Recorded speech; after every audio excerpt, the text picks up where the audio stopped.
પસંદ કરી અને ઘણા બધા એવોર્ડ થતા હોય છે બહાર, પણ એ બધા એવોર્ડ કેવા હોય છે ખબર તમને? પૈસા આપો ને એવોર્ડ લઈ દો, બરાબર?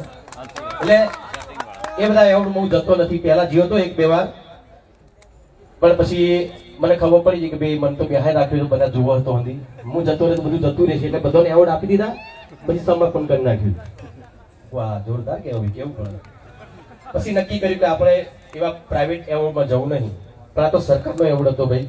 સરકારી એવોર્ડ મળવાનો હતો મને ખેડૂત એક રક્ષક પિક્ચર માટે.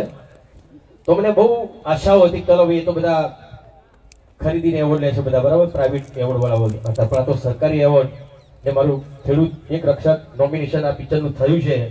બીજી ઘણી બધી પિક્ચરો હતી ને બધી ઘણી બધી સારી પિક્ચરો હતી, એ પિક્ચરોને એવોર્ડ પણ મળ્યા, બહુ સારી પિક્ચરોને એવોર્ડ મળ્યા. એ બધી વસ્તુ બરાબર છે, પણ આમાં અમુક કેટેગરી હોય કેવી? Best hero, best singer, best music director, best actor, આ એક્ટર બોલી કર હીરોઈન એક્ટર એક જ થયું, best director, best story, best fight, આવી ઘણી બધી કેટેગરી હોય નોમિનેશન જ્યારે આપણું પિક્ચર થતું ને કોઈ બીનું. તો તમે નહીં માનો, એ પિક્ચર તમને બધા ખબર જોઈ છે પિક્ચર? મારા માટે કહેવા નહીં માંગતો ભાઈ હો.